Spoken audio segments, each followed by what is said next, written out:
രക്ഷപ്പെട്ടു. കഷ്ടം. ഈ കസ്റ്റംസുകാരെ കൊണ്ട് തോറ്റു. കള്ളക്കടത്തുകാർക്ക് ജീവിക്കാൻ വയ്യാന്നുള്ള ഒരു സ്റ്റേജായി.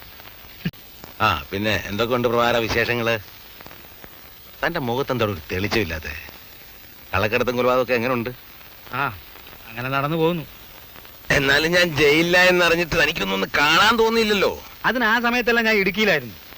അവിടെ കഞ്ചാവ് തോട്ടത്തിന്റെ പണി നടന്നുകൊണ്ടിരിക്കുമ്പോഴാ താൻ അകത്തായ വിവരം ഞാൻ അറിയുന്നത്. പിന്നെ സംഗതി കുഴപ്പത്തിലേക്ക് നീങ്ങിക്കൊണ്ടിരിക്കുക. എന്റെ ലേറ്റസ്റ്റ് ഫോട്ടോ സഹിതം വാർത്ത പത്രത്തിൽ വന്നിട്ടുണ്ട്. നോക്ക്. Oh my God.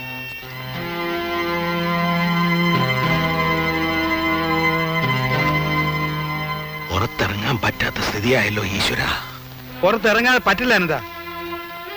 എന്നെ പറ്റി പോലീസിന് ഇന്നുവരെ യാതൊരു സംശയവുമില്ല. അനാഥ മന്ദിരം, കുഷ്ഠരോഗ നിവാരണം എന്നൊക്കെ പറഞ്ഞ് വളരെ മാന്യമായ രീതിയിൽ ഞാൻ മുന്നോട്ട് പോയിക്കൊണ്ടിരിക്കുക.